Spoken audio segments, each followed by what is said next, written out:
जब प्रहलाद बचे सोई भैया सैका तो जल के भस्म हो गई। अब बाय चैन न पर न ठाणे चैन न बैठे चैन एकदम आओ तलवार लेके और बोलो चल प्रहलाद को। और एक लोहे का खंबा इतना गर्म करवा दिया, इतना गर्म करवा दिया कि उस खंबे में लोहे नाम की चीज दिखाई न दी। और क्या दिखाई दे रहा था? केवल अग्नि ही अग्नि, केवल अग्नि अग्नि। अब प्रहलाद से कही कि तू पापी मुझे बहुत परेशान कर रहा है, आजा मेरे पास और इस खंबे की जेठ को भर ले। और जो प्रहलाद ने वो लोहे को खंबा लाल देखो और आंखों से मोतिया बिंद ढलकने लगे और कहने लगे हे विधाता मैं तेरी सब परीक्षा देता चला रहा हूँ, लेकिन ये कैसी परीक्षा है जब परीक्षा नहीं मैं दे पाऊंगा। अरे जो इतना मोटो खम और सारा अग्नि से दहक रहा है, मैं जब खम की कैसे जेठ भर लूं? बड़ा परेशान और कैसे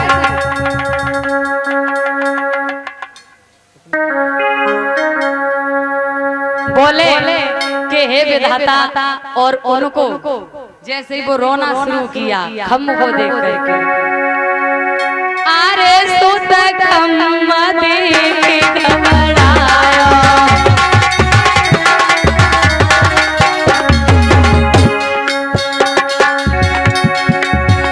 और तूने नन से तीर बहाया।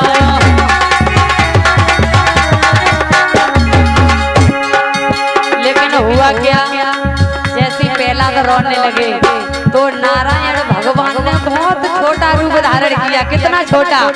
एक छोटी सी चींटी बन गई और चींटी बन के वो लोहे के खंबे पे रेंगने लगे। प्रहलाद की पहुंची नजर, प्रहलाद ने कही हम तो बहुत बड़े, अरे जब ये चींटी नहीं जली तो हम कैसे जल सकते हैं? सहारा दे दिया और प्रभु जी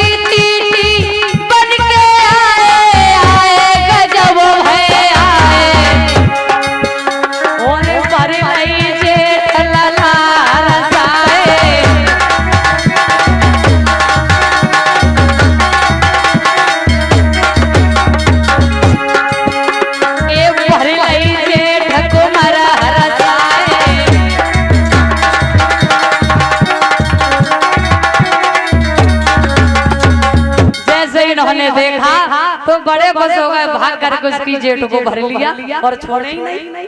पहला छोड़ नहीं रहे थे, जब जेठ को भरा और जो हिरण्यकश्यप ने देखा कहने लगा अब कैसे मारे, अब इसको हम कैसे मार पाएंगे? और ठास करके हंस लगे पिताजी राम राम। और जो राम राम का शब्द लिया सोई फिराक बबूला। उसे राम के नाम से नफरत थी और कहने लगा अब मैं तुझे खुद मारूंगा। सो उस खम्भे से बांध दिया प्रहलाद को और खम्भे से बांधा, हाथ में तलवार उठाई और मारने के लिए तैयार हुआ। अब क्या कहता है?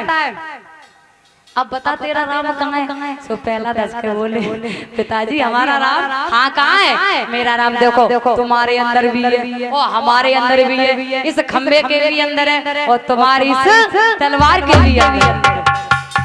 और जो मारने के लिए तैयार हुआ उस लोहे के खम्भ को फाड़कर नारायण के अवतारी आदे नर आदे सिंह नरसिंह भगवान प्रकट हो गए। बोलिए नरसिंह भगवान की।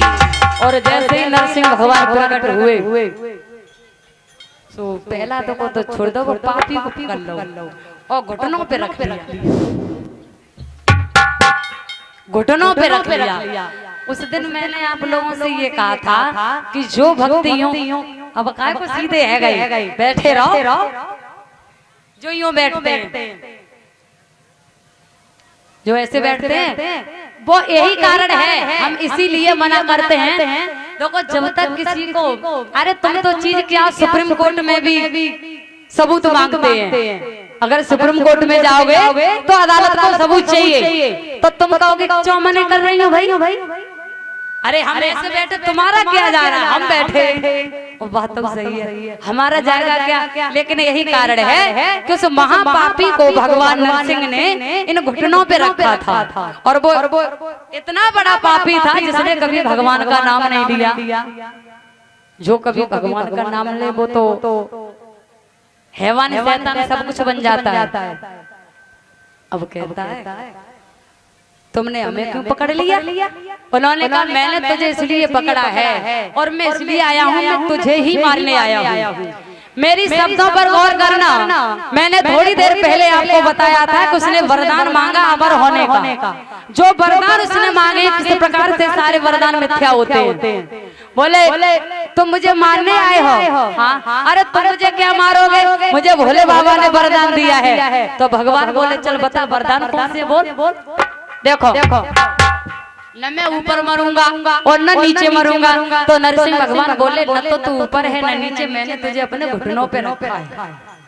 अरे फिर भी नहीं मार पाओगे? क्यों? न तो मैं भीतर मरूंगा न बाहर। तो भगवान ने उस नालायक को बीच तहरी पर रखा था, न अंदर था न बाहर। अभी भी नहीं मार पाओगे कि मैं न तो दिन में मरूंगा और न रात्रि में मरूंगा। तो जिस वक्त उस पापी को भगवान पकड़ के बैठे थे ना, वो समय कौन सा था? संध्या का सुहाना। जब सूर्य अस्त हो जाते हैं तो तुमने देखा होगा सूर्य अस्त होने के बाद भी उजाला रहता है, वही समय था। देख न तो दिन है और न रात्रि है, फिर भी नहीं मार पाओगे। क्यों? न मैं अस्त्र से मरूंगा न शस्त्र से मरूंगा। बोले मेरे हाथ में तुझे कुछ दिखाई दे रहा है? मैं खाली हूँ, न तो अस्त्र है न शस्त्र है। हाँ, भगवान नरसिंह के जी नाखून बड़े बड़े थे। उन्होंने कहा इन कानून से मैं तेरा पेट फाड़ दूंगा, हथियार कुछ नहीं है। अब सोचने लगा भूलों की तरह बैठा था भगवान की गोदी में, फिर भी नहीं मार पाओगे। क्यों? न मैं नर से मरूंगा न पशु से मरूंगा। तो भगवान बोले मैं तुझे दिखाई क्या दे रहा हूँ? न तो नर हूँ न पशु, में दोनों हूँ। आधे नर आधे सिंह, मैं दोनों हूँ। ये रूप केवल उस पापी के ही लिए धारण किया था। फिर बोला और अभी भी नहीं मार पाओगे। क्यों? मैं किसी भी 12 महीने में से मरूंगा नहीं। जो 12 महीने चल रहे हैं मैं किसी में नहीं मरूंगा। भगवान बोले तो मैं तुझे 12 महीने में मारूंगा कहाँ? मैंने तेरे लिए 13वां महीना बनाया है। वो देखा है अपने लौंड की साल पड़ती है, जो कभी कोई महीना 2 हो जाते, कभी कोई 2 हो जाते। वो महीना केवल उस पापी के ही लिए बना था, जिसे बोलते हैं पुरुषोत्तम मास। भगवान बोले मैंने तेरे लिए 13वां महीना बना के तैयार किया, जिसे आगे चलकर के लौंड का बोला जाएगा। कहने लगा अब नहीं बच पाएंगे, और देखते देखते नाखूनों से पेट को जब उसका पेट फाड़ दिया तो रानी का याद आके महाराज के पैरों पर गिर जाती है। नरसिंह भगवान ने कहा कि हे देवी, रोने से कुछ नहीं होगा, जो आया है उसे एक दिन जाना है। और तुम्हारा पति मरा नहीं है, तुम्हारा पति जी गया है। तुम्हें पता है कितना बड़ा पापी था। और उन्होंने कहा प्रभु जैसे भी थे तैसे अपने पति थे। आपको पता है विधवा स्त्री को न तो हंसने का हक है न किसी से बोलने का हक है, किसी बात का हक नहीं है। क्यों? क्योंकि चाहे उसका पति कैसा भी हो, अगर पति है तो चाहे किसी से बोले तो कोई कुछ नहीं, ऑब्जेक्शन नहीं उठाएगा। और अगर उसका पति नहीं है, विधवा हो चुकी है, तो उसे हंसने का भी हक नहीं है। अगर वो किसी से हंस गई, हंस के बोल लिया, तो आप ही लोग ऑब्जेक्शन उठा देंगे कि वो आज हमने देखी, वो उसके पास खड़े होकर हंस के बात कर रही थी। बहुत बड़ा फर्क है। श्री सुखदेव जी समझाने लगे देवी चिंता मत करो, अरे तुम्हारे लिए सब कुछ है, राज है, काज है, तुम्हारा बेटा है बड़ा सुंदर। अरे ऐसे बेटा तो नसीब वालों को मिलते हैं, जैसा नसीब वालों को मिलते हैं। बोले घबराओ नहीं।